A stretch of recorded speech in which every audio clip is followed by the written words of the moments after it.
క్రీస్తునామములు శుభములు. దేవుని పిల్లలకు వందనములు. ఆదివారము ప్రకటించిన రీతిగానే ఈరోజున మాట్లాడుతున్నటువంటి అంశం, ధర్మశాస్త్రాన్ని వ్రాసింది మోషేనే, దోతల కాదురా దగుల్బాజీ అని పెట్టా. ధర్మశాస్త్రాన్ని రాసింది మోషేనే, దోతలు కాదురా దగుల్బాజీ అని పెట్టిన. ఎందుకు పెట్టానంటే, ఫోన్లు మనకి రీల్స్ వస్తుంటాయి, ఇట్లా అందరు ఫోన్లో వస్తుంటాయి. అందరూ చూసి వదిలేస్తారు. నాకు బాధేసింది. వీడి పేరు ఏంటంట, పేరు ఏదో ఉంది, కిరణ్ పాల్ ఆడనే.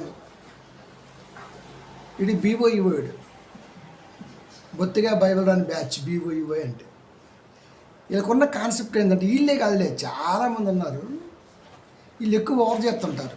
వీళ్ళకున్న కాన్సెప్ట్ ఏంటంటే, బైబిల్ మీద పూర్తి అవగాహన రాహిత్యం గల వారు ఎవరైనా ఉన్నారంటే వాళ్ళు వీళ్ళే. ఆ బ్యాచ్లోకి వెళ్ళింది మన చర్చిలోంచి ఒక బ్యాచ్.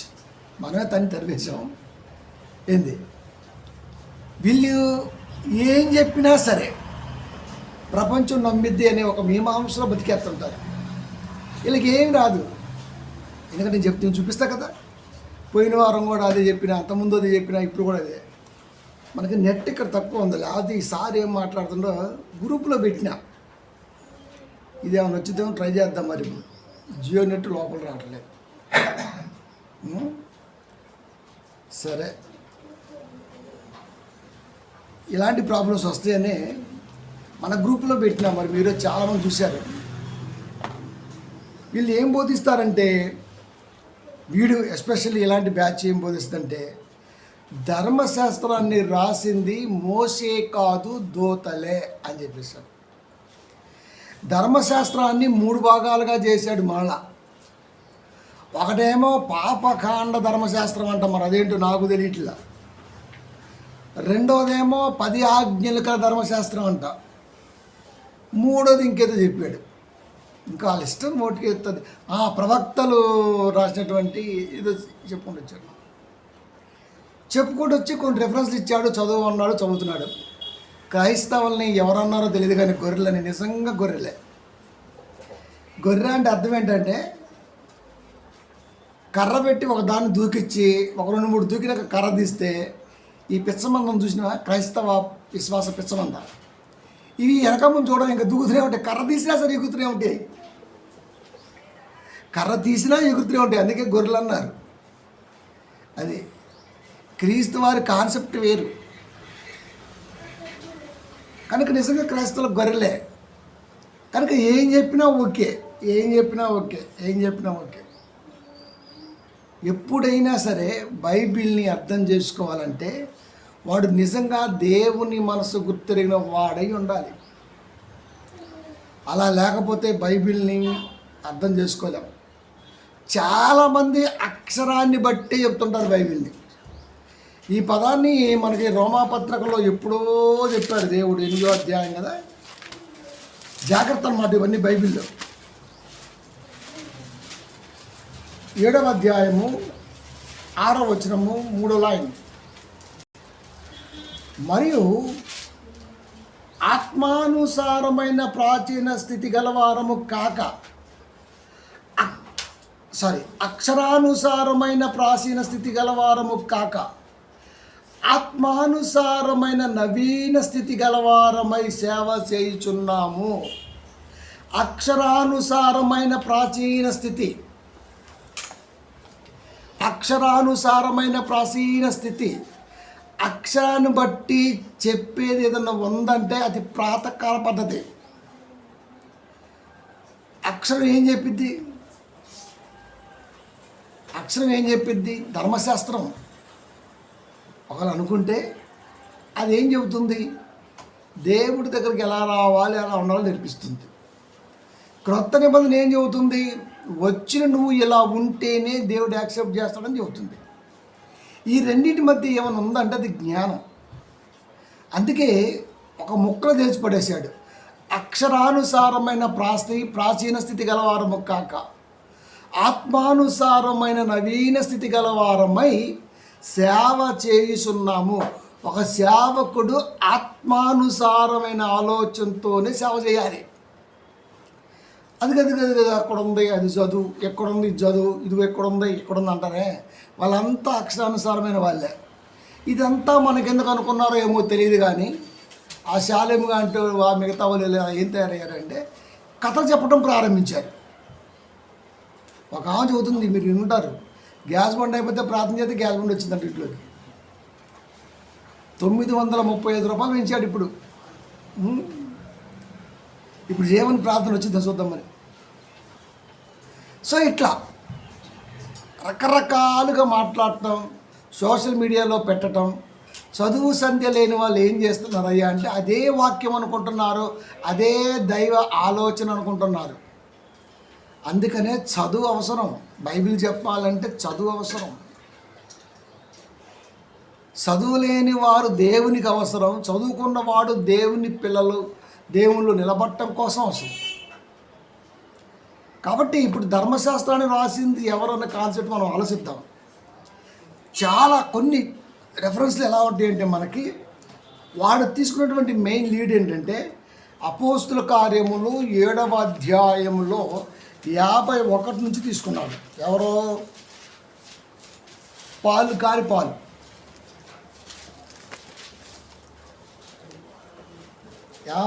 నుంచి చదువుకుంటూ వస్తే 53లో డైరెక్ట్ పదవాడాడు. ఏమన్నాయి అంటే 7:53 అపోస్తల కార్యములు, దేవదూతల ద్వారా నియమింపబడిన ధర్మశాస్త్రమును మీరు పొందితిరి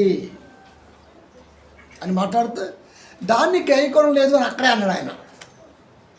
ఇప్పుడు మనోడు ఏం తీసుకున్నాడు అయ్యా అంటే దేవదూతల ద్వారా అన్నాడు. అంటే ధర్మశాస్త్రము దేవదూతల ద్వారా వచ్చింది అని చెప్పేశాడు. ధర్మశాస్త్రము దేవదూతల ద్వారా వచ్చింది. మనకు ఓకే, రైట్, అర్థమైపోయింది. ఇంకొంచెం ముందుకు వెళ్ళిపోదాం మనం.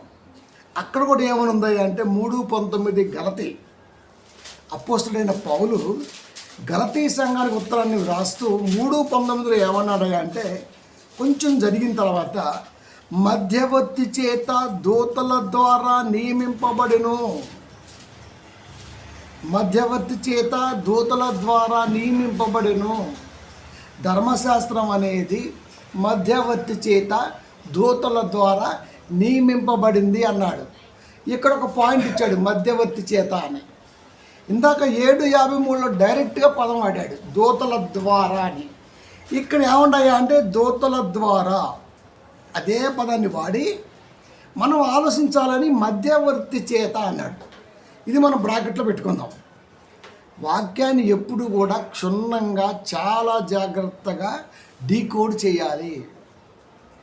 Hebrews 2:2 అక్కడ కూడా దూతల ద్వారా పలకబడిన వాక్యము అని ఉంది. అక్కడ 2:2లో Hebrews 2:2లో మాట్లాడుతూ దూతల ద్వారా పలకబడిన వాక్యము అని ఉంది అక్కడ.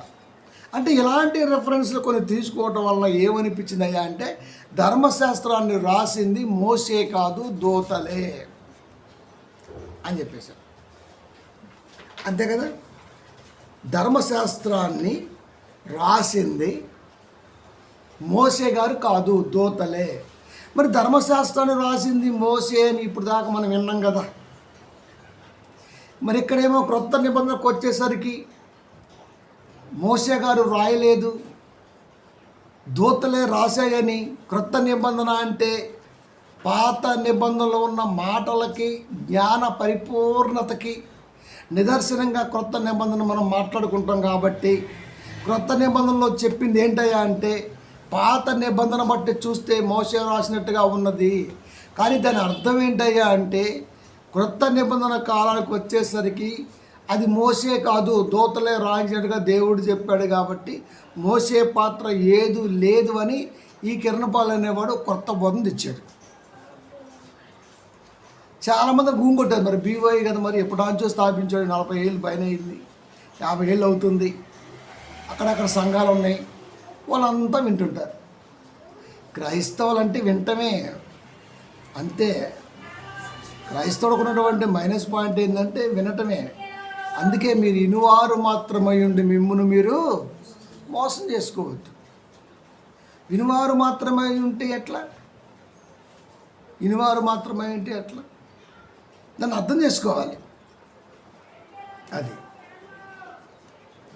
కాబట్టి ఇలాంటి కొన్ని పదాలు చూస్తే మనకి ఏమనిపించింది అంటే కరెక్టే కదా, దూతల ద్వారా నియమింపబడింది, దూతల ద్వారా నియమింపబడింది, దూతల ద్వారా పలకబడింది వాక్యం అని కనబడుతుంది. కాబట్టి క్రొత్త నిబంధన బట్టి చూస్తే ఖచ్చితంగా ధర్మశాస్త్రాలు రాసింది మోషే కాదు దూతలే అని క్లారిటీ వచ్చేసింది. అంతే కదా. ఇంకో మాట చూద్దాం. 7:38 అదే అపోస్తల కార్యాలు. సీనాయి పర్వతం మీద తనతో మాట్లాడిన దేవదూతలతోనూ తన పితరులతోనూ అరణ్యములోని సంగమందు ఉండి మనకిచ్చుటకు జీవవాక్యములను తెలుసుకున్న వాడు ఇతడే అన్నది. అక్కడ సీనాయి పర్వతం మీద మోషే 40 పగలు 40 రాత్రులు సీనాయి పర్వతం మీద ఉన్నాడని, 10 ఆజ్ఞలు తీసుకొని వచ్చాడని, వీళ్ళ కింద వీళ్ళ ప్రవర్తన చూసి నేలకేసి కొట్టాడని, అక్కడే దైవ ఆగ్రహానికి గురయ్యాడని మనందరికీ తెలుసు. అక్కడ మాట్లాడింది ఎవరయ్యా అంటే దూత. దీన్ని బట్టి ఇంకా క్లారిటీగా వచ్చేసింది ఏంటంటే అంటే ధర్మశాస్త్రాన్ని రాసింది దూతే. ఎందుకంటే సినాయి పర్వతం మీద మోషే గారితో మాట్లాడింది యెహోవా దేవుడు కాదు. ఎందుకంటే దేవుడు ఎప్పుడు ఎవరితో మాట్లాడడం సంగతి మనందరికీ 6:16 కనబడుతుంది. 1 తిమోతి. దేవుడు ఎప్పుడు ఎవరితో మాట్లాడో ఎవడాన్ని చూడ్డం. కాబట్టి క్లారిటీ. సో ఇలాంటి బలమైన వాక్యాలు ఎప్పుడైతే వచ్చాయో అవి తీసుకొని మోషే గారిని పక్కనెట్టేశాడు, దూతలను ముందు తెచ్చాడు. ఇంతకీ అసలు దూతల గురించి ముందు తెలుసుకోవాలి కదా. దూతలు ఎవరు అసలుకి? దూతలు ఎవరు? 1:14 ఎబ్రి. వీరు ఆత్మలైన సేవకులు కారా, వీరందరూ రక్షణయను స్వాస్థ్యమును పొందబో వారికి పరిచారము చేయుటకై పంపబడిన సేవకులైన ఆత్మలు కారా. రక్షణయను స్వాస్థ్యమును పొందబోయేది భూమి మీద మనమే. మనకి వీళ్ళంతా ఎవరయ్యా అంటే పరిచారము చేయుటకు పంపబడిన వారు.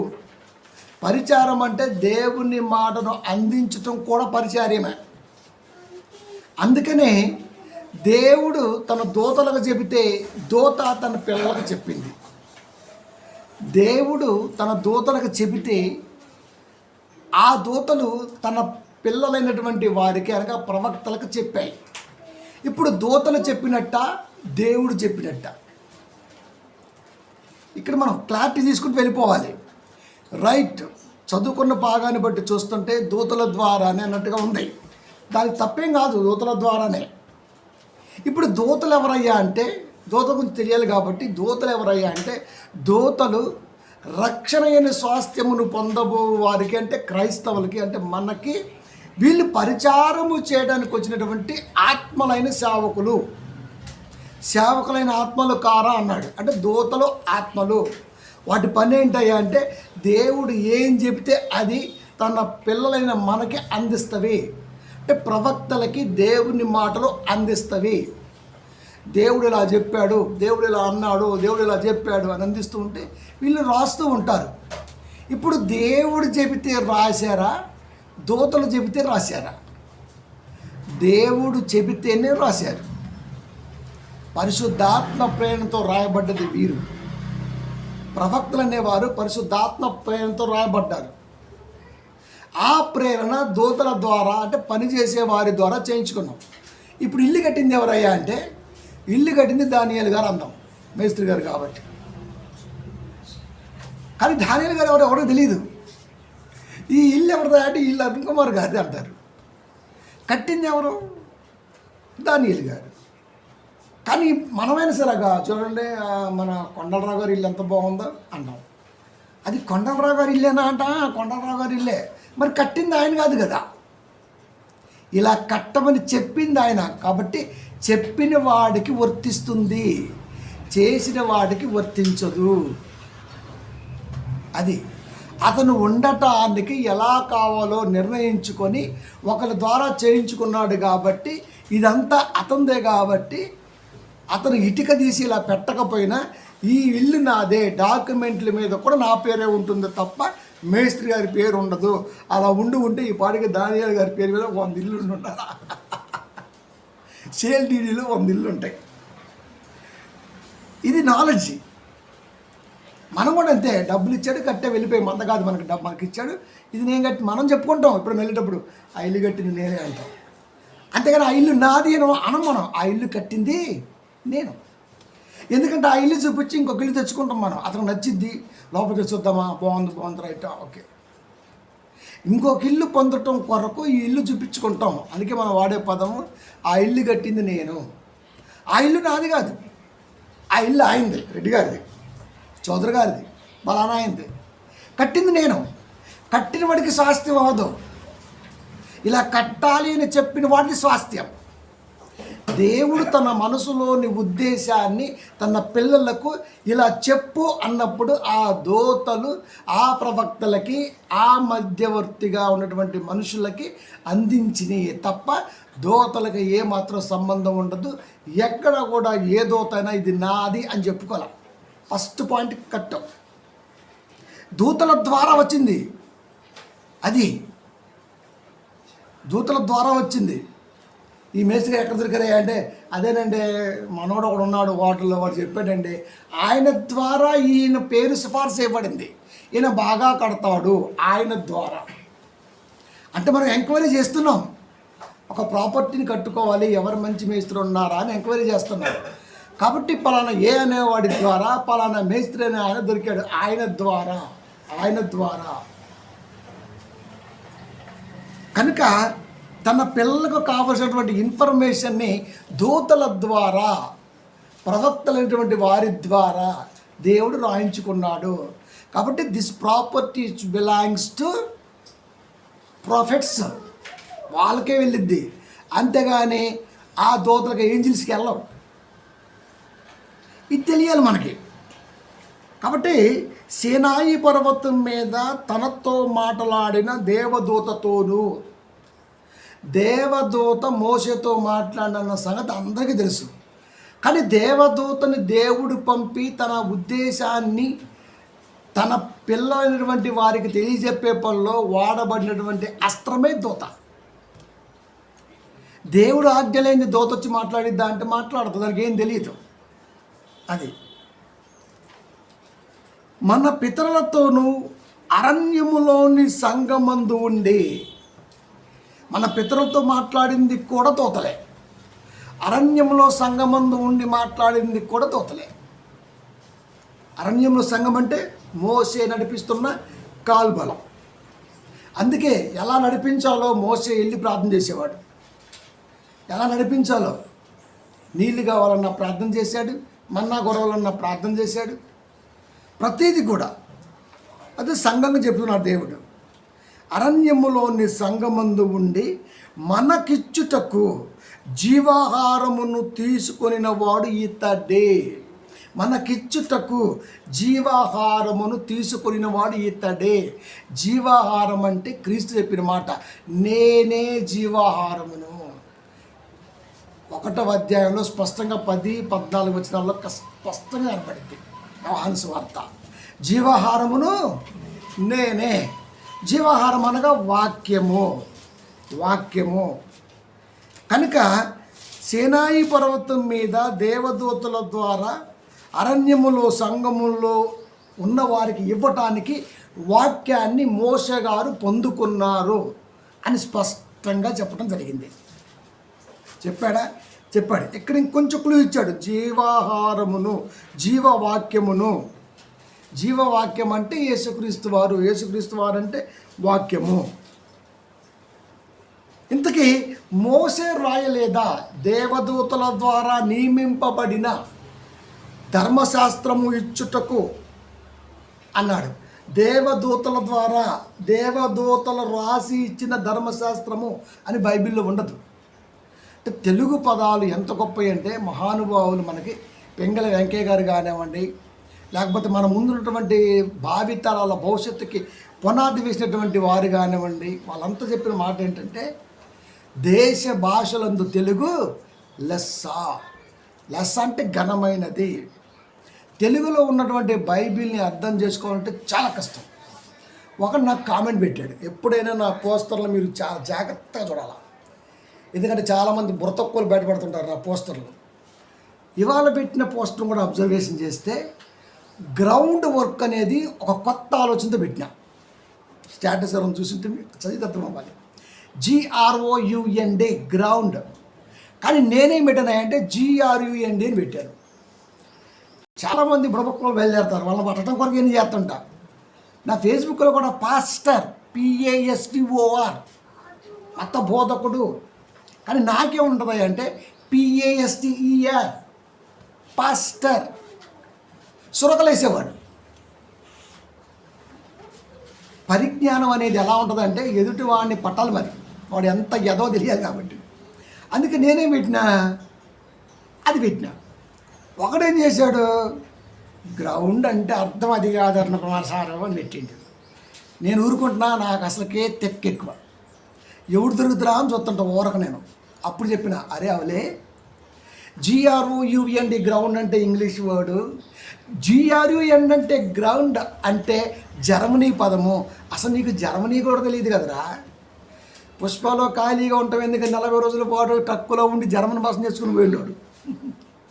సినిమాలు చూడటం అంటే అలా ఇలా కాదు, మరి చూడాలి. అది ఆడు అంటాడు, నీకు జర్మనీ వచ్చా అంటే 40 రోజుల పాటు ఖాళీగా ఉంటాం ఎందుకు, అందుకే జర్మనీ బుక్ చేసుకుని చదిగా అంటాడు. మనకు ఏది అవగాహన ఉండదు, మనకు వచ్చిందల్లా బట్టర్ ఇంగ్లీష్.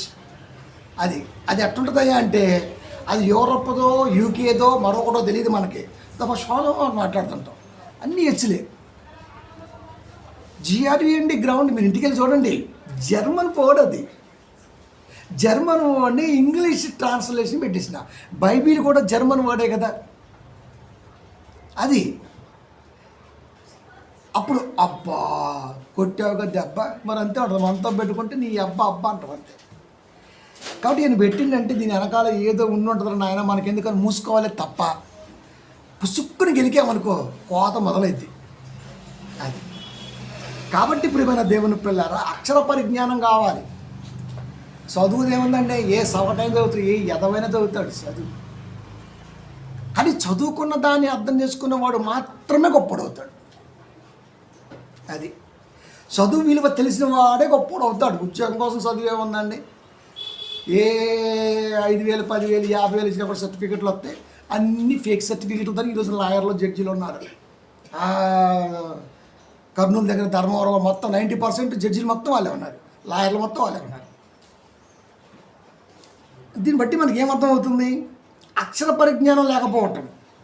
కనుక కాపరమైన వాడికి ఏమర్థమవుతాయా అంటే బైబిల్ని చదివితే దూతల ద్వారా, అంతేగాని దూతలు రాసిన అన్న పదం బైబిల్లో కనపడిద్దా? కనపడదు. కానీ మోసే రాసిన అన్న పదం బైబిల్లో ఉంటుంది. అంటే ఎంత కంపారిజన్ ఉంటుందో చూడండి. అందుకేనండి చాలామందికి బైబిల్ రాక కథలు చెప్పేసి సంఘాలనే ఆగం పట్టించేస్తున్నారండి. నిజం. ఎంత ఆగం అంటే డబ్బు లేకుండా వాక్యం చెప్పే కాపరు ఒక్కడ కనపట్ల నాకు. మొన్న వారం మనకి 17,50,000 వచ్చాయి. చీప్, నాకు చాలా బాధేసింది అంటున్నాక ఆయన. 17,50,000 రూపాయలు సందా వసూలు చేసావా? వేరే సంఘములో 23 లక్షలు వచ్చాయి. వాళ్ళతో పోల్చుకుంటే మీరు అసలుకి విశ్వాసులే కాదు అంటున్నాడంతే. అవ్వా అంటే ఇప్పుడు వచ్చే వారానికి ఈ సంఘం నుంచి 10 లక్షలు రావాలి అంటే నెలకి 1 కోటి రూపాయల సంపాదన. మనిషి ఆడబెట్టుకుంటారు డబ్బులు మీరు చెప్పండి. చాలామంది తినరండి, ఖర్చు పెట్టుకోరు. ముడేస్తారు అస్తరాగోలు వచ్చి ఒంట్లో కూర్చుంటాయి. తిందామంటే షుగరు అరగదు, ఒంటి మీద బట్టలు ఉండవు. ఇంకెందుకండి సంపాదించిన తెలియకడుతున్నా? సంపాదించిన కష్టాన్ని ఎంజాయ్ చేయకపోతే నీ సంపాదన ఎందుకు? సంపాదించినప్పుడు అన్నీ ఆయ కట్టుకుంటావు, తినడానికి వచ్చే సమయాల్లో అంతా షుగరు బీపీ అన్నీ. మావాడు ఒకడు ఉండవు KBSBలో బాగా కష్టపడ్డాడు, సంపాదించిండు. 3.5-4 ఏళ్ళ మంటే జొన్న రొట్టె తిండు. ఉప్పు ఉండదు, ఉప్పు తగిలిందా వాడికి నరం లేచిపోద్ది. ఇక్కడ చప్పిడి కూర టిఫిన్ కూడా నిన్న మాట్లాడిన టిఫిన్ కూడా మానేసిందంట. ఏందన్నా అంటే క్యారెట్ ముక్కలు, కీర దోసకాయ ముక్కలు, ఇంకా నయం అల్లం వెల్లుల్లి లేవు, ఇంకా అందుట్లో అవి కూడా వేసుకుంటే అయిపోయింది. అవి తింటుండవు. టిఫిన్ తినవా అంటే లేదు తమ్ముడు, బాడీ పాడైపోయింది. మరి ఎవరి కోసం సంపాదించావు? నేను అలా కాదు, మంచిగా బట్టలు కడతా, మంచిగా లైఫ్ని ఎంజాయ్ చేస్తా, మంచిగా సంపాదిస్తా, అన్నీ చూసుకుంటా. అది ముడేస్తారు చివరికి అది ఉడిపోలేదు దేవుడికి తెలియదు. ఇది కూడా అంతే. సంఘాన్ని దోసుకొని ఏం చేస్తా చెప్పండి? అసలు నిజంగా చెప్తున్నా, డబ్బుకి సంఘానికి సంబంధమే లేదు. స్పష్టంగా చెప్పాడు, మీరు సిరికిని దేవునికి దాసులుగా ఉండనేరరు. ఏ బోధకుడైనా డబ్బును దృష్టిలో పెట్టుకొని వాడి ప్రసంగములనైనా వాడి ప్రార్థనలైనా వాడితే వాడు ఖచ్చితంగా దేవదూత, అంటే దేవుడికి వ్యతిరేకంగా తయారైన ఒక దూత ఉంది. ఆ దూత వారసులు అంటే దెయ్యం నా కొడుకులు అర్థం. సేవ అంటే దేవుడి మనసుని, దేవుడి ఆలోచనని నమ్మి వచ్చిన పిల్లలకు స్పష్టంగా పంచేదాన్ని సేవ అంటారా. సందాలతో ఏం పని, డబ్బులతో ఏం పని, నెల సందాలతో ఏం పని, ఇవన్నీ బైబిల్లో లేవు. కానీ ఇలా బతుకులు మొత్తం తినే బతుకులే కాబట్టి వీళ్ళు ఖచ్చితంగా మనుషులకి అనుకూలంగా చెప్పాలి. ఒకటి. రెండోది వాళ్ళకి అర్థమైంది చెప్పకూడదు. రెండు. మనం అలా కాదు, మనం వచ్చామా గంట సేపు వాక్యం చెప్పామా, నా పనులకు నేను వెళ్ళిపోయానా, బస్ మీ పనులకు మీరు వెళ్ళిపోతారు. ఆ ప్రార్థన బలం మీకు అలాగే ఉండిపోద్ది. మీరు చేసుకునే ప్రార్థన, సంఘములో దైవం చేసే ప్రార్థన మీకు ఎప్పుడు రక్షగా ఉంటుంది. మళ్ళీ ఆదివారం రావాలి, కలుసుకోవాలి, ఏదైనా అవసరం మధ్యలో కలుసుకోవాలి, అదే కదా. కనుక ఎక్కడ కూడా బైబిల్లో దేవదూతల రాసెను అన్న పదం కనబడదు. కానీ మోసే గారు ధర్మశాస్త్రాన్ని రాశాడు అన్న పదముతో ఎన్నో చెప్పాడు దేవుడు. ద్వారాకి రాసనికి సంబంధం చాలా తేడా ఉంటుంది.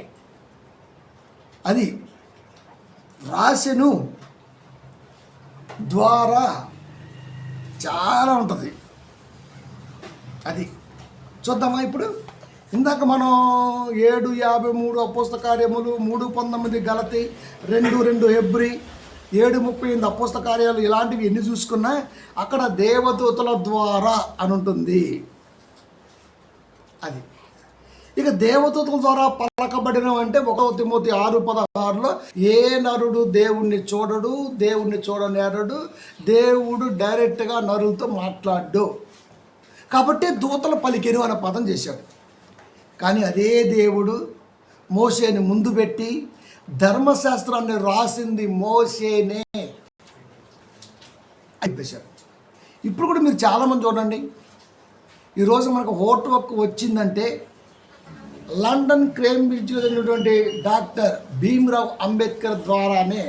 నిజంగా ఆయన పేరు భీమ్రావ్ అంబేద్కర్ కాదు, మీకు చాలామంది తెలుసు. భీమ్రావ్ అనేది ఆయన్ని సాధించినటువంటి మాస్టర్ది. వాళ్ళ మాస్టర్ గారి పేరు పెట్టుకొని ఆయన పేరు పెట్టుకోండి ఆయన. ఇప్పుడు చాలామంది ఏమంటారంటే రాజ్యాంగం రాసింది అంబేద్కర్ ఒక్కడే కాదు, చాలామంది రాశారు అన్నాడు. మరి ఆ చాలామంది అంబేద్కర్ వచ్చిందాక ఏం చేశారు? దేశాలు తిరిగి దేశ పరిస్థితిని అర్థం చేసుకొని భారతదేశాన్ని చదివి భారతదేశానికి ఏం కావాలో రాబోతున్న జనరేషన్ అర్థం చేసుకొని ప్రతిదాన్ని కూర్చొని ఒక రౌండ్ టేబుల్గా ఇది పాయింట్ అని చెప్పుకుంటూ రాసుకుంటూ వచ్చాడు ఈయన. ఈయనతో పాటు అందరూ ఉన్నారు. అందరు లేకపోతే ఎట్లా అండి? ఒక సినిమా రెడీ అవ్వాలంటే 1000 మంది పని చేయాలి. కానీ ఈ సినిమా ఎవరిదా అంటే పలానా సుకుమారు డైరెక్టర్ అంటాం. ఆయన ఒక్కడిదేనా? మెయిన్ తలంపు ఆయనదే కదా. అది ఈ నాలెడ్జ్ కూడా లేదు. ఇప్పుడు దాని మీద కూడా చాలామంది కాంట్రవర్సీ, అంబేద్కర్ ఒక్కడే కాదు చాలామంది రాశారు అని మాట్లాడతారు. ఎంతమంది ఉన్నా అంబేద్కర్కే వెళ్ళిద్ది క్రెడిబిలిటీ. ఇది కూడా తెలియాలి. కాబట్టి ప్రియమైన దేవుని పిల్లరా, మనకెందుకు కానీ మనకు అవసరమే. మనకెందుకేంటి? భారత రాజ్యాంగ ప్రకారం అది మనకు అవసరమే. కాబట్టి వాక్యంలోకి వచ్చేద్దాం. కనుక దూతలు రాసిన పదం బైబిల్లో కనబడదు, కానీ మోసే రాసినట్టుగా బైబిల్లో చాలా పదాలు చూడొచ్చు. కొన్ని చూద్దాం. నిర్గమాకాండము 24వ అధ్యాయము 4వ వచనము. మరియు మోషే యెహోవా మాటలన్నిటినీ రాసి అనంది అక్కడ.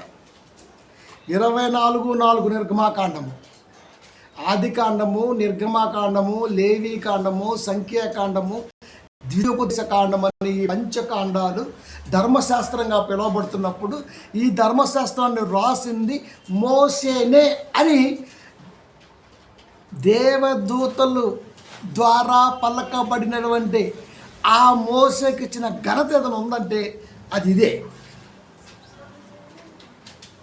24:4 మోషే యెహోవా మాటలన్నిటినీ రాసి, యెహోవా మాటలన్నిటినీ రాసి ద్వారా, దూతల ద్వారా యెహోవా మాటలన్నిటినీ మోషే వ్రాశాడు. మధ్యవర్తులు చెబుతుంటే మోషే వ్రాశాడు.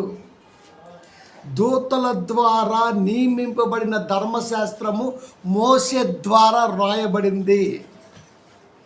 అది క్రెడిబిలిటీ దూతలకు ఎందుకు ఇస్తాడండి? దూతల నమ్మకం అంతే. ఇంట్లో పనోడికి బీరువా తాళం ఇవ్వచ్చేమో మనం, లేదా ఇంట్లో సర్వాధికారం ఇవ్వచ్చు వాడికి. వాడు ఎక్కడైనా తిరగవచ్చు, ఏమైనా చేయొచ్చు, వాడు ఎంత అయినా తినొచ్చు, ఏమైనా మనం చెప్పకపోవచ్చు, అంత నమ్మకం. కానీ పేపర్ల మీద లేకపోతే వాడి యొక్క స్వాస్థ్యములో ఇంత నమ్మకంగా ఉన్న వాడి పేరు ఉండదు. వాడి గర్భాన పుట్టిన వాడి పేరే ఉంటుంది. అది నేను సంపాదించిన ఆస్తి మీద నా కొడుకు పేరే ఉంటుంది. ఎవడింట్లోనైనా అదే ఉంటుంది. పని మనిషి పేరు ఉండదు. పని మనిషి అంటే నమ్మకం, నమ్మకస్తుడు. అది కనుక నా మాటలు గ్రంథస్థం చేసి రాసే కెపాసిటీని నేను మోసేకి ఇచ్చాను. ఇప్పుడు మోసే కాడికి వెళ్ళి మీరు చెప్పాలి. అది నేను మోసేని ఎన్నుకున్నాను. ఎందుకంటే సకల విద్య ప్రావీణ్యుడు, ఫరో కోటలో పెరిగినవాడు, సకల శాస్త్రాలను అధిగమించినవాడు మోసే అయితేనే రాయగలడు. సకల విద్యల ప్రావీణ్యుడు, ఫరో కోటలో పెరిగాడు, చదువుకున్నవాడు, సంస్కారవంతుడు, జ్ఞానవంతుడు, నా కొరకు ఇంత జనాంగాన్ని నిలబెట్టడం కొరకు నమ్మకమైన వాడు ఈతనే అని దూతలను పంపి, దూతలు మాట్లాడుతుంటే మోసే రాశారు. అది దూతలు మాట్లాడుతుంటే మోసే రాశారు. అందుకని 24:4లోనే మోసేనే తన స్వహస్తాలతో రాసిన మాట ఏంటో తెలుసా? మోసే యెహోవా మాటలన్నిటినీ వ్రాసి. రాయటానికి దూతల ద్వారా ప్రకటింపబడటానికి చాలా తేడా ఉంది. అది ఎంత ఉందండి? అంత ఉంది. కనుక నాకు ఇష్టమైన వ్యక్తి మోసే, నా బిడ్డ మోసే. నా బిడ్డ నా మాటలు రాయాలి, నువ్వు వెళ్ళి చెప్పు. చెప్పిన వాడికి క్రెడిట్ ఎలా ఇస్తాడండి ఈ పాలుగాడు? ఏం పాలు పేరు? బర్రెపాల, కిర్రపాలు. ఎలా ఇస్తాడండి? బీవైఐ బ్యాచ్ అంతా ఇంతేనండి. ఎచ్చులు నా కొడుకులు అనబడదు, కానీ అస్సలు రాదండి. అమ్మాయి ఎచ్చులు కొడతారు బాబోయ్, వాక్యం అస్సలు రాదు. అది ఏం చెప్పిండో తెలీదు. పాపకాండ అంట. పాపకాండ ఏడందరా? ఆదికాండం ఉందా కానీ పాపకాండం ఏడంది అసలు? కొత్త పదాలు అంతే వాడాలి ఏడొక్కడ. పైగా ఇంకొకటి కూడా చెప్పాడు ఎదవ, భారతీయ సాంప్రదాయంలో బైబిల్ ఉంది అని చెప్పాడు. నాకు అసలు అనిపిస్తుంది, ఆచారాల్ని సాంప్రదాయాల్ని మానపటం కొరకే ఆనాడు ప్రారంభంలోనే చెప్పాడు, ఒరే నాయన మీ ఆచారాలు సాంప్రదాయాలు పండగలు వద్దురా అని. 4:10 గలతీలు కూడా స్పష్టంగా చెప్పాడు, వద్దురా నాయనా అని. కానీ ఇది కొత్తగా చెప్పేస్తున్నాడు. మీకు ఒక విషయం చెప్పనా, ఒక కొత్త విషయం చెప్పనా? ఈ భోగం మాటలు నిజమండి. మగోడు అలా ఎలా మాట్లాడుతాడు నాకు ఇప్పటికీ అర్థం కావట్లా. ఎచ్చులు ఎలా మాట్లాడతారా? ఏంటి అసలు ఆ లాంగ్వేజ్ ఏంది, ఆ పాలికే పద్ధతి? ప్రభువేషన్నామంలో శోషం ఈ పళ్ళు ఊడిపోయాయి. ఆ పళ్ళు ఇంత హెచ్చులు ఎందుకండి? అది పాష, ఆ పాష అంటది. అరబిక్ మాట్లాడిన యేసుక్రీస్తు ఎక్కడ హెచ్చులు మాట్లాడలేదే? అరబిక్ మాట్లాడిన ఎక్కడ హెచ్చులు మాట్లాడలేదు. పౌలు గారు కూడా స్పష్టంగా నేను తెక్కలోలాగా మాట్లాడుతున్నా లేక నన్ను క్షమించను అన్నాడు ఆయన. ఇంతకు హెచ్చులోడు ఎవడం? ఈ పాస్టరే అనకూడదు కానీ అబ్బో మామూలుగా మాట్లాడరు ఆయన. వీళ్ళ అమ్మ వీళ్ళ అయ్యే మరి క్రాసింగ్ బీడే వీడు. అది ఎలా వస్తాయండి? మా అమ్మ చదువుకోలేదు, మా నాన్న చదువుకోలేదు, నేను మా ఊరిలో ఇప్పుడు మీతో ఎలా మాట్లాడతా అలాగే మాట్లాడతా అన్న. నువ్వు మారవా? హైదరాబాద్ ఎందుకు మారుతావా? రేపు కూడా అమెరికా పోతావు, మారుతావా ఏంటి? ఎలా మారిద్దండి? బైబిల్లో చెప్పలేదు కదా. ప్రియమైన దేవుని పిల్ల, కాబట్టి ఈ పదం ప్రయాణించే విధానము, దేవుడి ప్రేమ వీడికి అర్థమై సస్తే బాగుండేది. అది చదవటం మోసే రాయలేదు, దూతలు రాశాయి. దేవదూతల ద్వారాన్ని మేము పొడిలో ధర్మశాస్త్రం అంటాడంతే. వీడు బ్రష్ చేసుకుంటాడో లేదో నాకు తెలియట్లే ఇంకా. ఒరే ద్వారా నియమింపబడిందంటే రాసింది ఎవరు? దేవదూతలు కాదు కదా, స్పష్టంగా ఉంది కదా. నేనేమి మీకు కావాలని చెప్పట్లే కదా. మోసే యెహోవా మాటలన్నిటినీ రాసి యెహోవా మాటలన్నిటినీ రాసి సినాయి పర్వతం మీద 40 పగలు 40 రాత్రులు ఎన్ని మాటలు చెప్పాడు? 10 ఆజ్ఞలే కదా. అది ఆజ్ఞ సారాంశము 5 గ్రంథాలు. అది ప్రశ్నకి అర్థం జవాబు ఎడిషనల్ పేపర్స్. అది జాలదాం ఎడిషనల్ పేపరు, అది జారదాం ఎడిషనల్ పేపరు. ఎందుకు? ఆ ప్రశ్నలో అంత లోతైన భావం ఉంది. 10 ఆజ్ఞలే చెప్పుండొచ్చు, కానీ ఆ 10 ఆజ్ఞలు ఆదికాండం 1:1 నుండి తిరిగి ద్వితీయోపదేశకాండం లాస్ట్ మాట వరకు దేవుడు ప్రతిదీ కూడా చెప్పుకుంటూ రాలేదా? దాంట్లో ఇండెప్తే లేదా? యేసుక్రీస్తు వారు స్పష్టంగా చెప్పారు కదా.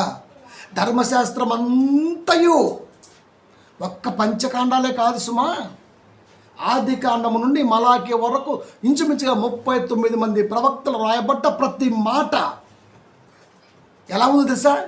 నిన్ను వలె నీ పొరుగు వారిని ప్రేమించు అన్న వాక్యంతో ముడిపడి ఉన్నది. ఒకే ఒక్క భావం, నిన్ను వలె నీ పొరుగు వారిని ప్రేమించు అన్న పదముతో ఇమిడిపోయింది.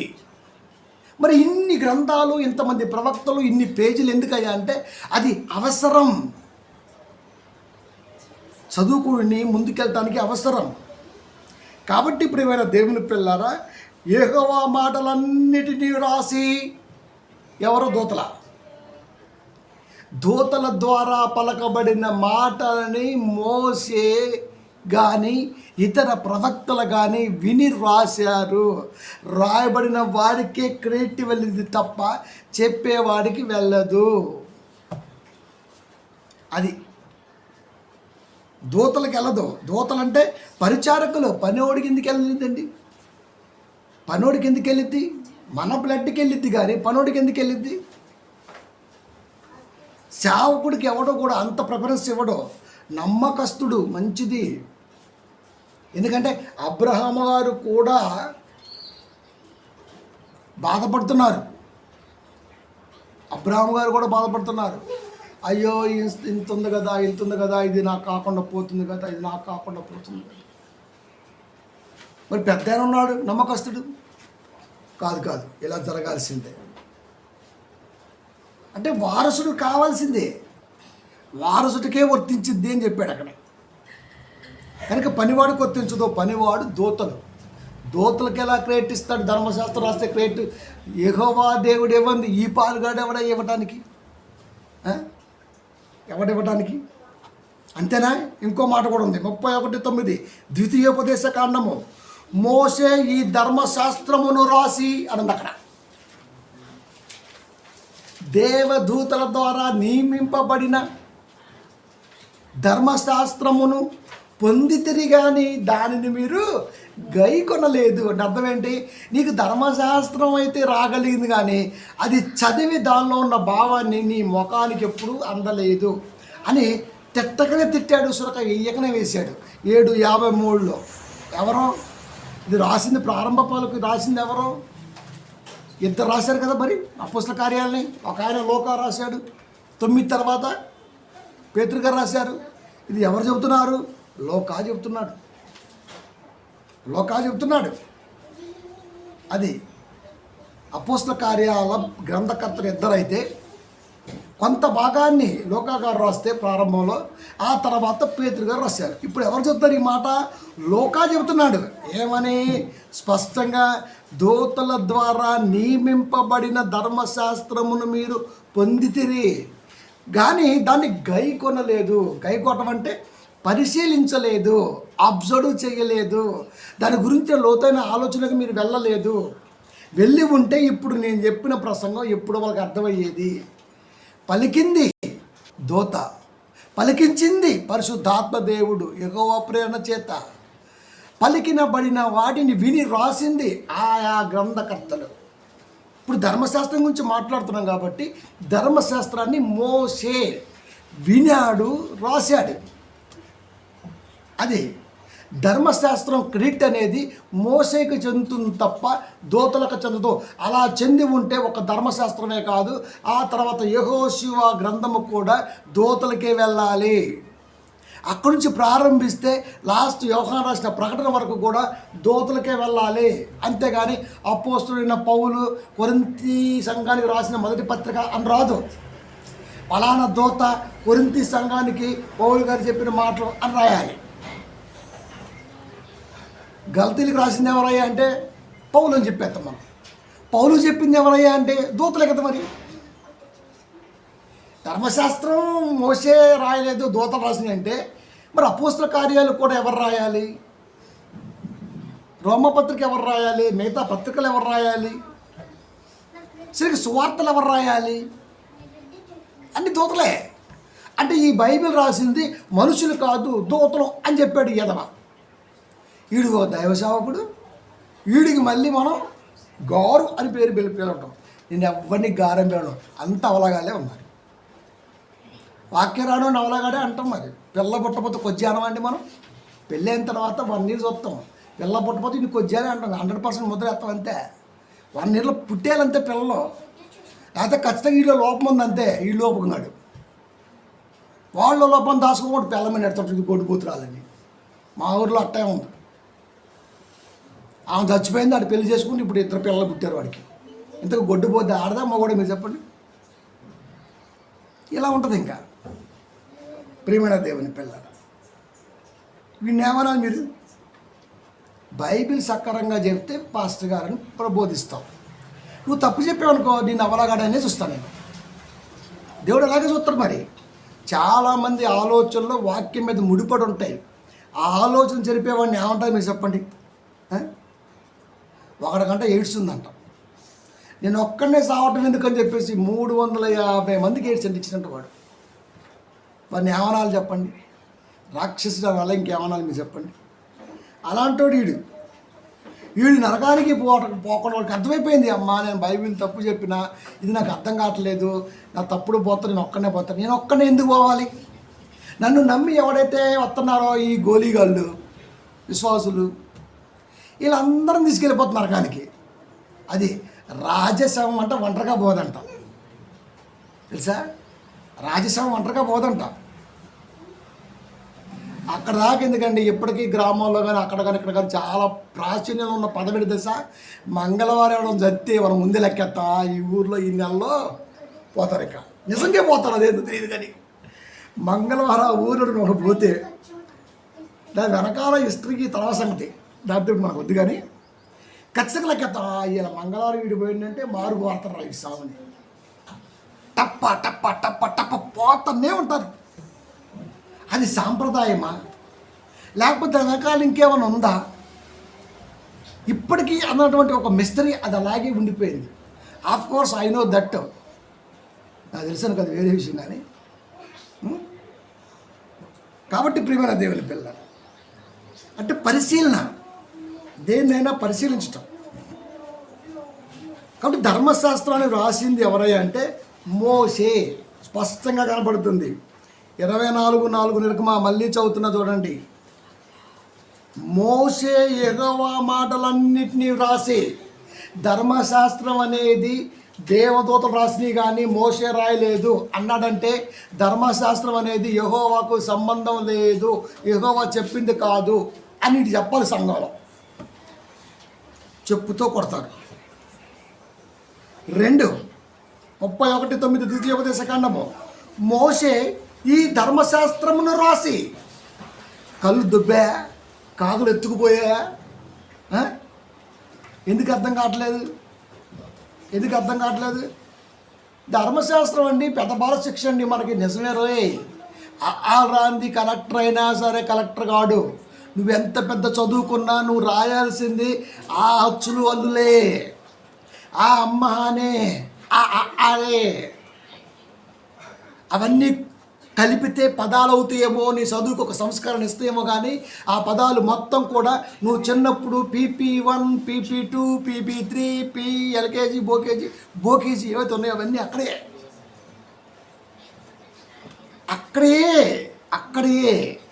ధర్మశాస్త్రం అనేది నడవడానికి ఉపయోగపడింది.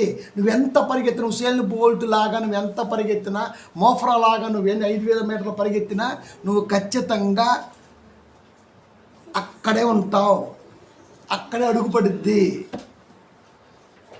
అది ధర్మశాస్త్రం అనేది ఖచ్చితంగా ఉండి తీరాలి. అది పెద్ద బాల శిక్షే. నువ్వెంత గొప్పోడివైనా సరే, నువ్వు సంతకం పెట్టాలన్నా, నా రానా అని పెట్టాలన్నా, యారాలావాలో నా తీసుకోవాల్సిందే.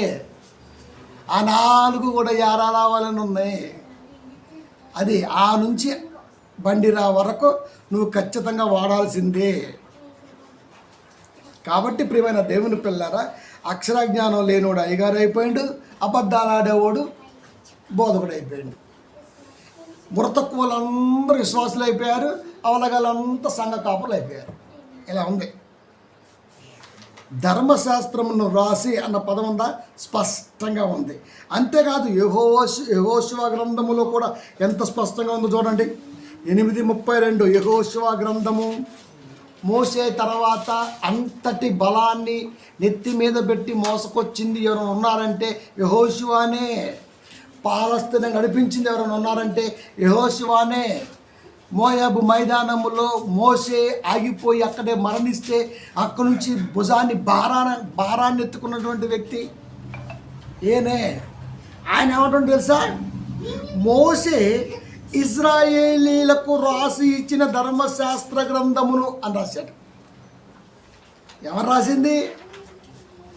మోసే తర్వాత నాయకత్వ బాధ్యతలు స్వీకరించాడే ఆ వ్యక్తి ఏమన్నాడు తెలుసా? ఇజ్రాయేల్ కొరకు మోసే ధర్మశాస్త్ర గ్రంథాన్ని రాసిచ్చాడని చెప్పాడు. వీడు యెహోషువ కంటే గొప్పడా? దేవుడు గొప్ప బిరుదిచ్చాడు యెహోషువకి. ఏ మనుషుడు నీ ఎదుట నిలవలేడు. 1:5 యెహోషువ. ఏ మనుషుడు నీ ఎదుట నిలవలేడు. అసలు ఎవరు నిలవలేడు. ఈ ఈ తొట్టింగడ ఎవరు నిలుతాడు మీరు చెప్పండి, ఈ గొట్టంగడ నిలుతాడు మీరు చెప్పండి. యెహోషువ గొప్పడా? వీడికి కూడా ఈ బృతంగా అడిగి బైబిల్లో హెచ్చులు అంతే. చదువు లేకపోయినా 2 చైన్లు వేసుకొని, ఆలు రాకపోయినా ఒక పెన్ను పెట్టుకొని, తెల్ల బట్టలు వేసుకొని కారు దిగితే IAS కూడా సెల్యూట్ కొట్టాలి. తెలుసా మీకు? రాజ్యాంగం అంత గొప్ప మరి.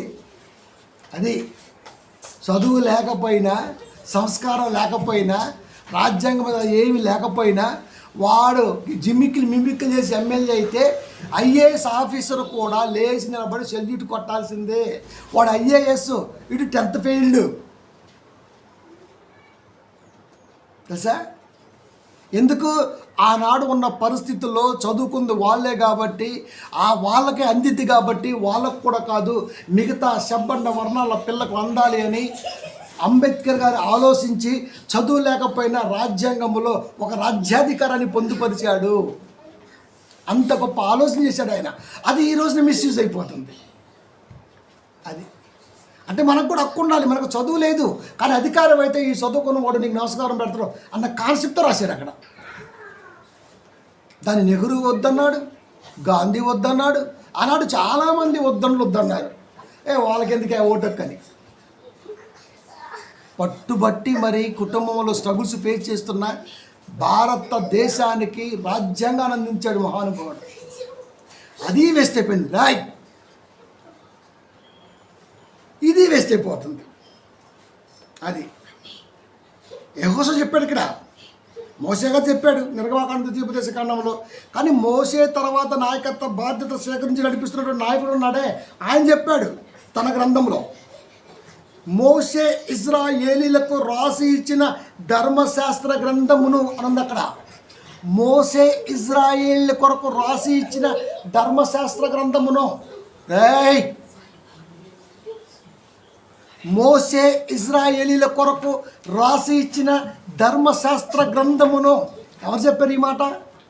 యెహోషువ. యెహోషువ ఏం చెప్పాడు? ధర్మశాస్త్రాన్ని రాసింది మోషేనే ఇశ్రాయేల్ కొరకు. మరి ఈడెవడండి బీవోఈవై కిరణపాల్ గాడు? ఈడే కాదు, చాలామంది ఏదో ఇలాగే ఉన్నారండి. ఇలాగ రాదండి, బీవోఈవడికి బైబిల్ రాదు, ఎచ్చులు బాగా దొబ్బుతాడు. ఒక్క గంట ప్రసంగంలో 100 రెఫరెన్స్లు చదువుతాడు వీడు. ఒక్క రెఫరెన్స్తో వాక్యం చెప్పచ్చు. ఎచ్చులు మారి కుక్కలు ఇవన్నీ. అది నడుస్తుంది అంతే, నడిసిద్ది. గట్టిగా ఒకటి తగిలితే నడిసిద్ది అది కదా. ఇక లాస్ట్ మాట చూద్దాం, యేసుక్రీస్తు వారి కాడికి వచ్చేద్దాం. ఇప్పుడు యేసుక్రీస్తు వారు ఏమన్నారు తెలుసా? యేసుక్రీస్తు వారు ఏమన్నారు? అపోస్తల కార్యాలలో స్టెఫెన్ ఏమన్నాడు తెలుసా? 7:38 మళ్ళీ చదువుతాను. ఇప్పుడు స్టెఫెన్ ఏమన్నాడు చెబుతున్నాను. సీనాయి పర్వతం మీద తనతో మాట్లాడిన దేవదూతతోనూ మన పితరులతోనూ అరణ్యములోని సంగమందు ఉండి మనకిచ్చుటకు జీవవాక్యమును తీసుకొనిన వాడు ఇతడే. జీవవాక్యమును తీసుకొనిన వాడు ఇతడే. యేసుక్రీస్తు వారిని స్వీకరించింది ఇతనే. మోషే. ఎవరు చెప్పారు ఈ మాట? స్టెఫెన్ చెప్పాడు. చెప్పాడా? మోషే గురించి ఎవరు చెప్పారో తెలుసా? స్టెఫెన్ చెప్పాడు. స్టెఫెను జీవవాక్యమును తీసుకొనిన వాడు ఇతడే. దేవుని వాక్యమును తీసుకొనిన వాడు ఇతడే. చెప్పాడా? చెప్పాడు. ఇప్పుడు యేసుక్రీస్తు వారు ఏం చెప్పారో తెలుసా? స్వయంగా యేసుక్రీస్తు వారు ఆల్రెడీ ప్రవక్తలు చెప్పారు మోషే రాసిండని. మోషే కూడా చెప్పాడు, స్టెఫెను చెప్పాడు. చివరికి యేసుక్రీస్తు వారు కూడా ఏమని చెప్పాడో తెలుసా మోషే గురించి? యోహాను సువార్త 7వ అధ్యాయము 19వ వచనము. మోషే మీకు ధర్మశాస్త్రము ఇయ్యలేదా? ఎవరు చెప్పారు? యేసుక్రీస్తు వారు. అంటే యేసుక్రీస్తు వారు చెప్పినా సరే వీడి పక్కన పెట్టేసి ఈ బీవోఈ కిరణపాల్ గాడు ధర్మశాస్త్రాన్ని ఇచ్చింది దూతలు అన్నాడు. అంటే వీడికి యేసుక్రీస్తు వారి గురించి తెలియదు, దూతల గురించి తెలియదు, ప్రవక్తలు ఏమంటున్నారో తెలియదు. వీడు ఒక లొట్ట పీసుగాడు, వాడు ప్రసంగం వినేవాళ్ళంతా ఒక పెట్ట పీసుగాడు. మనం ఊరుకుంటామండి? సాక్షాత్తు క్రీస్తు వారి నోట అన్న మాట ఏంటి తెలుసా? ధర్మశాస్త్రమును ఇయ్యలేదా? ధర్మశాస్త్రమును ఇయ్యలేదా? మోషే మీకు ధర్మశాస్త్రమును ఇయ్యలేదా? అదే మోషే ఇజ్రాయెల్కు ధర్మశాస్త్రం ఇచ్చాడు అని యెహోషువ చెప్పాడు. 8:32 క్రీస్తు నోట వచ్చిన మాట. మోషే మీకు ధర్మశాస్త్రాన్ని ఇయ్యలేదా? ఇచ్చాడు కదా. అంటే ధర్మశాస్త్రం అనగానే 2 మాటలా? లేకపోతే పాపకాండ ధర్మశాస్త్రమా? ఏంది ఇది? పంచగ్రంథాల కలయిక ధర్మశాస్త్రము. ప్రవక్తల గ్రంథాలన్నీ కలిపి కూడా ధర్మశాస్త్రమే. టోటల్ ఎంటైర్ బైబిల్ కూడా ధర్మశాస్త్రమే. అది ధర్మశాస్త్రమే. ప్రియమైన దేవుని పిల్ల, ధర్మశాస్త్రం అంటే మోసే రాసిచ్చింది. ఇక్కడ మనం దాని గురించి మాట్లాడుతున్నాం. మోసే ఇజ్రాయేల్ కొరకు ధర్మశాస్త్రాన్ని ఇచ్చాడు అని చెప్పాడు యేసుక్రీస్తు వారు. దూతలు ధర్మశాస్త్రాన్ని ఇచ్చాయని చెప్పలేదు, స్పష్టంగా రాశారు. దూతల ద్వారా నియమింపబడిన ధర్మశాస్త్రము, అంతే. దూతల ద్వారా నియమింపబడిన ధర్మశాస్త్రము. దేవుడు చెబుతుంటే చెప్పిన మాటను మోసకొచ్చి ఏ వ్యక్తికైతే చెప్పాలో ఆ వ్యక్తికి చెప్పేటప్పుడు ఆ వ్యక్తి రాస్తూ ఉంటాడు. కాబట్టి దిస్ క్రెడిబిలిటీ గోస్ టు ఎవడైతే రాశాడో వాడిది. అది ధర్మశాస్త్రము మోసేది, యెహోషువ గ్రంథం యెహోషువాది, అంతే. ఎవరైతే రాస్తారో వారికి వెళ్ళిపోయింది అది. ఆ క్రెడిట్ వాళ్ళకి ఇచ్చాడు. దూతలకు ఏ క్రెడిట్ ఇవ్వలేదు. ఎందుకంటే దూతలు అనేవి సేవకులు మాత్రమే. దేవుడు చెప్పింది వచ్చి చెప్పటమే తప్ప స్వతహాగా ఇవి ఆలోచించి ఏది చెప్పవు, అంత సాహసము చెయ్యవు. అది దూతలు అంటే సేవకులు, అంతే.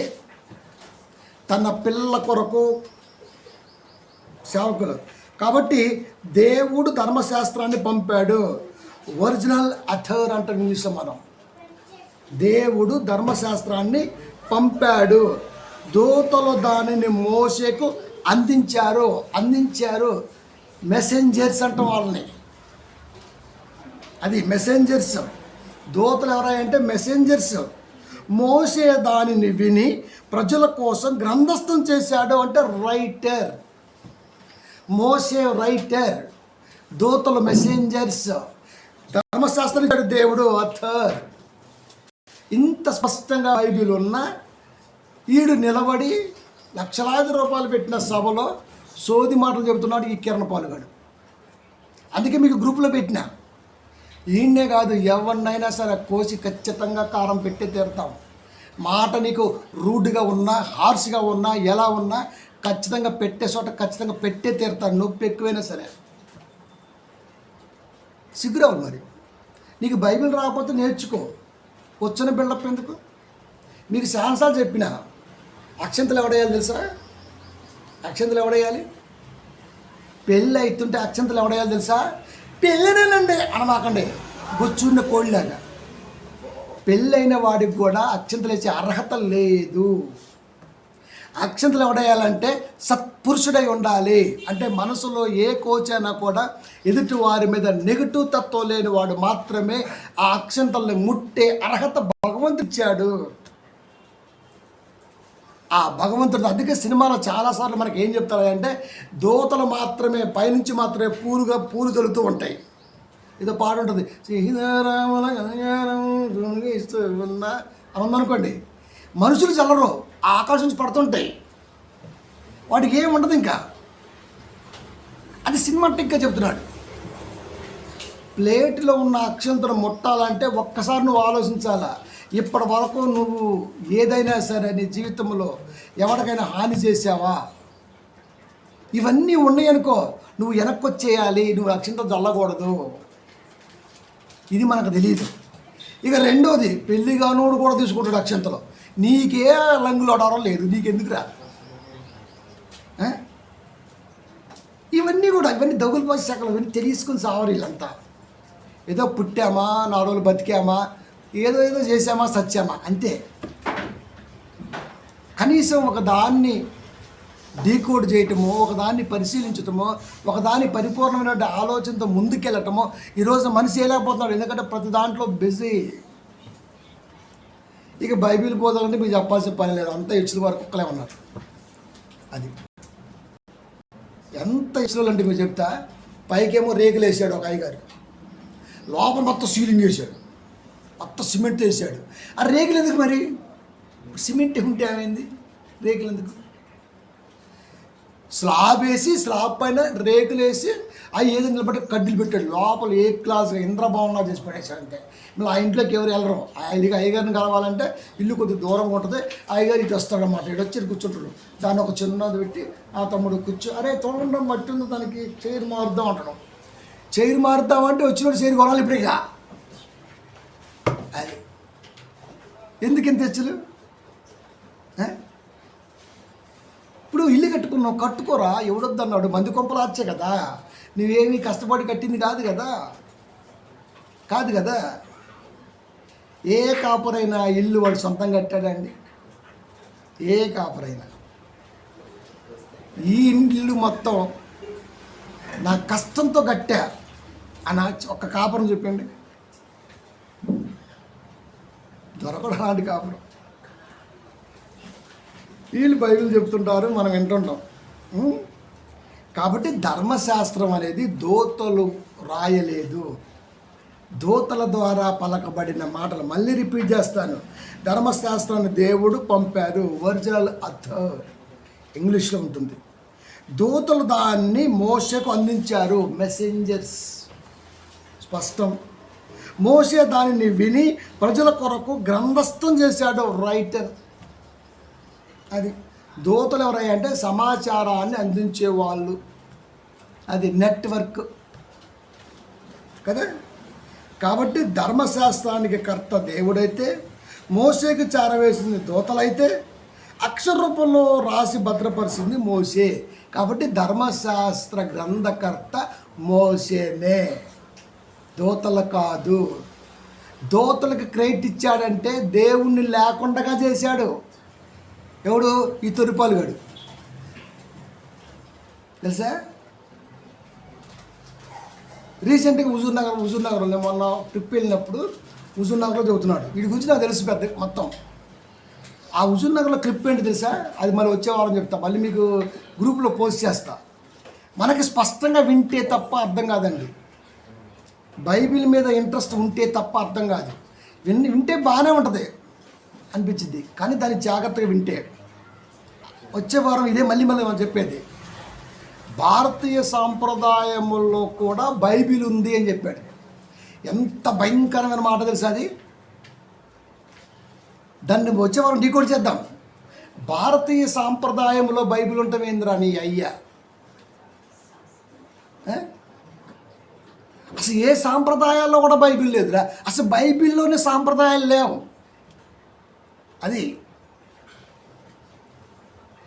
అది కూడా చూద్దాం. కాబట్టి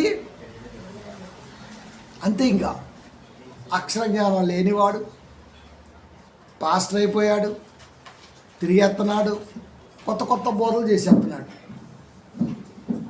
అసలు మొత్తం పక్కకి వెళ్ళిపోతుంది. నాకు అవకాశం వస్తేనా బైబిల్ని అసలుకి రప్ప ముద్ద చేస్తా అంటున్నాడు. ఏంద్ర నువ్వు చేసే ముద్ద?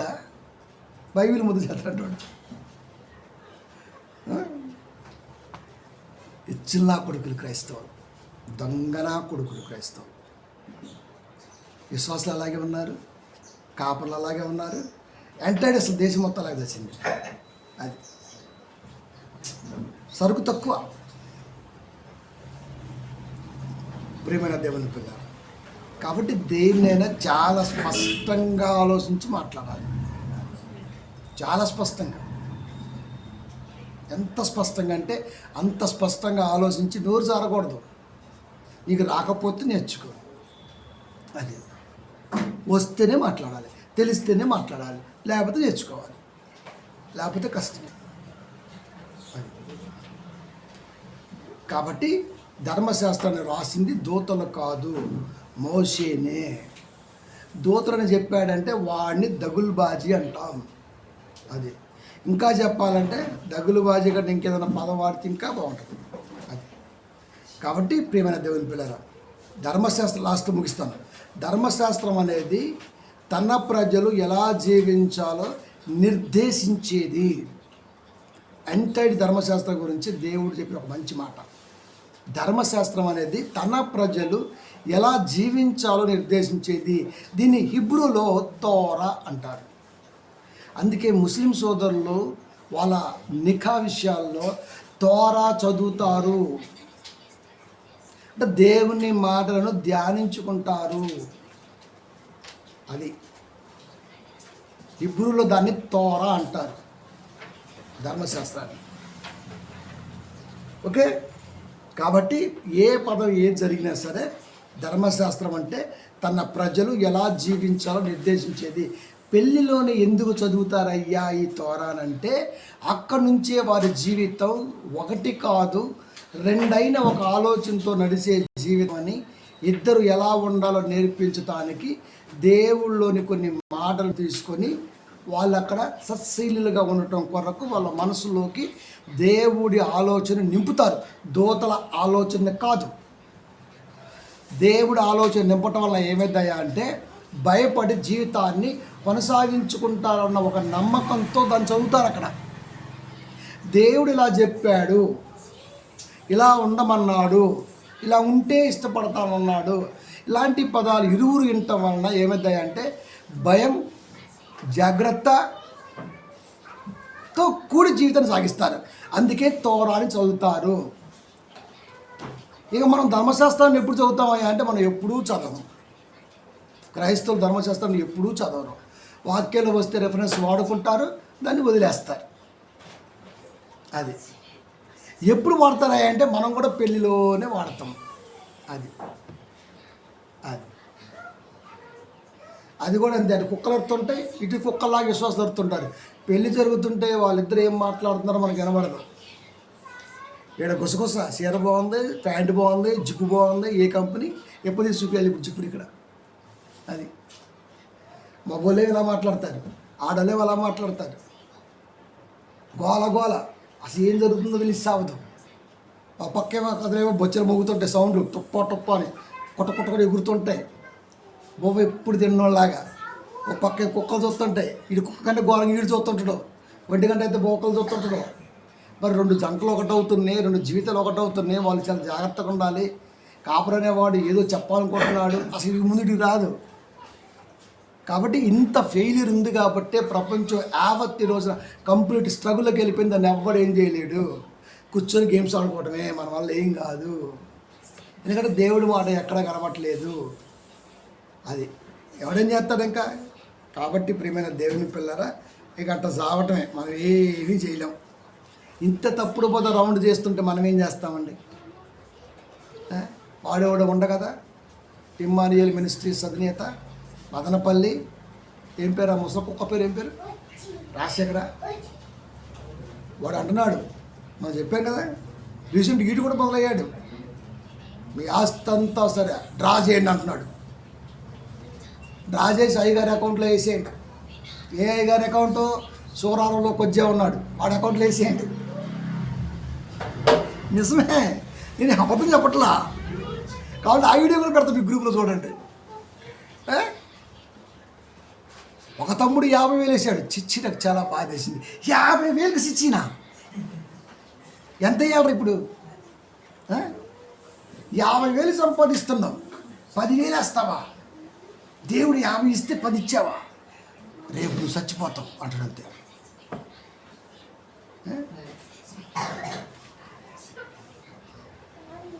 ప్రతిదీ సొమ్ముతో బోధైపోయింది. వాక్యాలు లేవు. అది ఎక్కడ చూసినా సంఘంలో జనం ఉంటారు, కొద్దో గొప్ప ఎవరైనా కానివ్వండి. మరి ఆ సంఘానికైనా జ్ఞానం ఉందా? మరి వీడికి వచ్చా రాదా? ఇంకొకడు ఉన్న ప్రతినగర్లో వాడు జనాలకేమో మంచి ఫంక్షన్లు చూపించాడు. 40,000 అమ్మ నెలకి. అయ్యగారు 40,000 అంటే మన ఇంటికి కనీసం వారానికి ఒక మనిషికి 100 రూపాయలు సందా వేసుకున్నాం. నెలకి 40,000 అయితే అమ్మయ్య మనిషి పాపం 200, 300 సందా వేస్తున్నారు. నీకు 40,000 కట్టాలి కదా. మరి ఈడేం చేశాడు తెలుసా? వేరే మల్టీ లెవెల్ మార్కెట్ కంపెనీకి నెలకొక్కసారి 20,000 రూపాయలకి రెంట్ ఇచ్చేసాడు. అలాంటి ఎన్ని ఇచ్చాడు తెలియదు. ఇట్లా ఆదివారం వస్తే వీడి కింద, మిగతా రోజు మొత్తం వీడిని కాంటాక్ట్ అయ్యి వాళ్ళ కింద. మళ్ళీ మిగతా వాళ్ళకి ఫోన్ చేసి, అయ్యా మరి ఇక్కడ మనం పెట్టుకున్నామయ్యా 40,000 దశంభాగం. ఆడ లండన్లో ఉన్నాయి, ఆడ అమెరికాలో ఉన్నాయి, అక్కడ ఉన్నాయి. నెంబర్లు గ్యాదర్ చేయటం, నెంబర్లు గ్యాదర్ చేయటం, ఫోన్లు చేయటం, ఇంత కష్టపడతాం మేము, ఇంత కష్టపడతాం. వాడు కష్టపడ్డావు ఏకంగా మంచిగా సిమ్ కొడతాడు, సిమ్ వేస్తాడు, తిరుగుతూ ఉంటుంది. భయం ఏదండి? మందిని కొంపలాచి, మందిని ముంచి, సేవ పేరుతో లగ్జరీ లైఫ్ లీడ్ చేస్తూ, కాబట్టి ప్రియమైన దేవుని పిల్ల ఇలాంటి వాడు నడుగుంచుకొని న్యూస్ చెప్పనా, జనాల దగ్గర మనిషికి 5,000 10,000 అట్లా కట్టించుకొని, ఏదో ఇండియా పేరుతో కట్టించుకొని 50 కోట్ల రూపాయలకు ముంచాడు. వార్త కూడా వచ్చింది. వాడు ఈ రోజున దేవుడి మాటలు చెప్తాడు.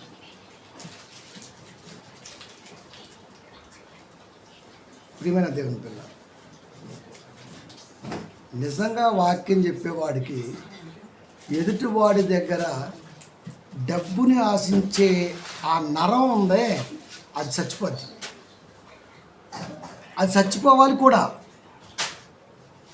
అది చచ్చిపోవాలి కూడా. అలా చనిపోతేనే వాడు సేవకుడిగా నిలబడతాడు, లేకపోతే లాగేసుకుంటూ ఉంటాడు. అలా లాగేసుకునే పనిలో నిజాలు చెప్పడు, కొత్త బోధ పేరుతో కొత్త మాటలు చెప్తాడు, ఇంకా ఏదేదో చెప్తుంటాడు, ఇంకా కాకమ్మ కథలు. కాబట్టి ఇవన్నీ ఎందుకు పుడతాయి అంటే కేవలం డబ్బు మీద ధ్యాసతోనే పుడతాయి. మనం ఎందుకు ఇంత రూడ్గా అనుకుంటే మాట్లాడుతున్నాయి అంటే వాక్యాన్ని వక్రీకరించి బ్రతుకు నరకానికి పోతుంది. కాబట్టి నమ్మి వస్తున్న పిల్లలకి దాన్ని దూరం చేయాలన్న ఒకే ఒక ఆలోచనతో మాట్లాడతాం. మరి అవలాగాడే అంటున్నావు కాబట్టి మరి అవలాగాడే అంటాం. దాన్ని ఏమంటారా అంటే దాన్ని ఫ్యానే అంటారు. దాన్ని ఫూన్ అంటారు, ఎవడో కూడా ఫూన్ అంటారంటే దాన్ని లైటే అంటాం మనం. అది దాన్ని ఫోనే అంటాం మనం, దీన్ని వాటర్ బాటిలే అంటాం మనం, అంతే. మరి అవలాగాడే అంటాం. సురుక్కుమందా అంటది, ఎందుకంటే ఇక్కడ నువ్వు వాక్యం తప్పు చెబుతుండగా మరి మాకు సురుక్కుమంటుంది. కాబట్టి ప్రియమైన దేవుని పిల్లారా, అపోస్తల కార్యాలు అంటే క్రొత్త నిబంధన కాలంలో మనకి పలుకుతున్నప్పుడు దూతల ద్వారా అన్న పదప్రయోగం చేశాడు. అంటే బాల శిక్షకుడిగా ధర్మశాస్త్రం కాడికి పాత నిబంధనకి వెళ్తే మోషే ద్వారా అన్న పదం మోషే ద్వారా పలికించాడు, యెహోషువ ద్వారా పలికించాడు, స్టెఫెను ద్వారా పలికించాడు క్రొత్త నిబంధనలో. చివరికి క్రీస్తు వారు కూడా 7:19 యోహాను సువార్తలో మాట్లాడారు. మోషే మీకు ధర్మశాస్త్రం ఇయ్యలేదా? ధర్మశాస్త్రాన్ని ఇచ్చింది మోషే అని క్రీస్తు చెప్పిన దోతలే అంటాడు ఈ కిరణపాలుగాడు. కనుక అందుకే మొన్న ముసానా ఇన్స్ట్రక్షన్ పంపించాడు, ఒరే మీరు ఎవరన్నా డిబేట్ పిలితే పోమాకండ్రా, ఎందుకంటే ఇప్పటికీ మన పరుగు మొత్తం పుడిసింది మొత్తం కలిసి, పోమాకండి అని చెప్పేసి మొత్తం రిస్ట్రిక్షన్ వచ్చాయి. అందుకే ఇప్పుడు ఎవరు రావట్లా డిబేట్లకి, ఇంకా బీఓ అయ్యేవాడు ఇక వాళ్ళకు ఒక్కొక్కడు వాడు గోకుంటారు అంతే. మరి ఇంత దుర్మార్గంగా తయారయ్యారు ఏంటి అసలుకి? బీవీ అంటే లంగా బ్యాచ్, కంప్లీట్ లంగా బ్యాచ్. అది ఎక్కడో ఒకటి మంచి వాళ్ళు ఉండాలి అని అనుకుంటే వాడు చివరికి ఎక్కడో ఒక్కడ మళ్ళీ ఇలాంటి తప్పుడు పోతే చేస్తుంటాడు వాడు. కాబట్టి ప్రియమైన దేవుని పిల్లారా, ఎవడితో మనకు వద్దు కానీ, మనకు వాక్యంతో సహవాసం కానీ, వాక్యాన్ని ఎవడైనా సరే తప్పుగా బోధించకూడదు. అది ఇది ఒప్పుకోడు దేవుడు. తన మాటను వక్రీకరిస్తే ఎంత ప్రమాదకరమో ఒక్క లైన్ ముగిస్తాను. పిలిచాడు ఇద్దరిని, చూసిరాపో అన్నాడు. వాళ్ళు చూడకుండా వచ్చి చెప్పేశారు. దేవుడికి తెలుసు. వెంటనే 40 రోజుల్లో కంప్లీట్ అవ్వాల్సినటువంటి ప్రోగ్రామ్ని 40 సంవత్సరాలు పొడిగించాడు దేవుడు. 40 రోజుల్లోనే ఐగుప్తు నుండి పాలస్తీనాకి పట్టే టైం 40 days. అది కూడా స్పష్టంగా బైబిల్లో ఉంటుంది. వల్ల 40 రోజుల్లో రావాల్సిన కార్యక్రమాన్ని వీళ్ళ తప్పుడు ఆలోచన సమాచారాన్ని దేవుడు బాగా బాధపడి 40 సంవత్సరాలు నడిపించాడు. అఫ్కోర్స్ అప్పటికి బట్టలు వచ్చినలేవు, కాళ్ళు పిక్కలేదు, అవన్నీ వేరే, అది వేరే. కానీ 40 daysలో క్లోజ్ అయిపోయేది అది. 40 రోజుల్లో బయటపడవలసిన వారు 40 సంవత్సరాలు అరణ్యాల్లో నడుచుకుంటూ వచ్చారు. అంటే ఒక్కొక్క అబద్ధానికి ఒక రోజుతో పోయే నిజంతో కంపేర్ చేసి దాన్ని ఎక్కడ పెంచాడో చూడండి దేవుడు. ఒక అబద్ధం ఈజ్వల్ సంవత్సరాలే. అంతటి బాధలో ఉంటాడు దేవుడు. అలాంటిది బైబిల్లో ఈ రోజున ఎన్ని తప్పుడు బోధలు చేస్తున్నారో, ఒక్కొక్క తప్పుడు బోధకి నరకంలో వీడికి ఎన్ని సంవత్సరాలు పెంచి కఠిన శిక్ష వేస్తాడో మీరు ఆలోచించండి. ఇక అది కరెక్ట్ సమాచారాన్ని చూసి చెప్పండి అంటే చెప్పకపోతేనే అంత బాధపడ్డ దేవుడు 40 ఏళ్ల పాటు అరణ్యంలో నడిపించాడు. తాపకరమైన పాములతో సంపించేశాడు. భూమి నెర్రిచ్చి ఎలా అని తీసుకొచ్చి దాంట్లో పడేసింది. ఎన్నో ఉత్కృష్ట బతుకు చూశారు వాళ్ళు. 40 రోజుల్లో పోయేది. ఈ రోజున బైబిల్ దగ్గర పెట్టుకొని దీన్ని అనేక రకాల తప్పుడు బోధలతో సంఘాల మధ్య బోధిస్తుంటే, ఒక్కొక్క తప్పుడు బోధకు దేవుడు వేసే శిక్ష ఎంత భయంకరంగా ఉంటుందంటే, అగ్ని ఆరదు, పురుగు చావదు, డబల్ డోస్. అది మనకొద్దు. ఎవడు మార్కులు వేసినా ఎవడు మార్కులు లేకపోయినా ఉన్నది ఉన్నట్టుగానే చెప్తాం. ఎవడికి ఇక్కడ మార్కులు వేయం. కాబట్టి ప్రియమైన దేవుని పిల్లరా, ధర్మశాస్త్రాన్ని రాసింది మోషేనే, దూతలు కాదు. దూతలు మెసెంజర్సు, మోసకొచ్చాయి. దేవుడు అనేవాడు అథర్. ధర్మశాస్త్రాన్ని పంపాడు, పంపిన దాన్ని తెచ్చాయి, తెచ్చిన దాన్ని విని రాశాడు, గ్రంథస్థం చేయబడింది. సింపుల్. కాబట్టి క్రెడిట్ అనేది ప్రవక్తలకు ఇచ్చాడు తప్ప. అందుకనే మీరు ప్రవక్తలు శ్రమానుభవానికి మాదిరిగా పెట్టుకొనుడి. అది కాబట్టి ప్రియమైన దేవుని పిల్లరా, ధర్మశాస్త్రాన్ని రాసింది మోషే. ఏ గ్రంథాన్ని అయితే ఎవరైతే రాశారో ఆ గ్రంథకర్త పేరు దేవుడు పైన పెట్టాడు. ధర్మశాస్త్రాన్ని మోషే రాయలేదు, దూతలకు ఇచ్చాడు. వీడి క్రెడిట్. వీడు ఇంకా ఏమైపోతాడంటే మనం ఏం చెప్పకూడదు. ఇంకా వాడి బతుకు కుక్కల చెంపనిస్తారే, చింపినిస్తారే కాదు, చెంపనిస్తారే. కాబట్టి ఇలాంటి తప్పుడు బోధ ఏదైనా సరే కోయాల్సిందే. నెక్స్ట్ వారం ఏంటి తెలుసా? భారతీయ సాంప్రదాయంలో బైబిల్ లేదు. ఏ సాంప్రదాయాల్లో కూడా బైబిల్ లేదు అని స్పష్టంగా బైబిలే చెప్పింది. అక్కడి నుంచి ప్రారంభిద్దాం. అంతవరకు దేవుడు ఈ మాటలను మన మనసులో స్థిరపరచును గాక. ఆమేన్. ప్రార్థించుకుందాం.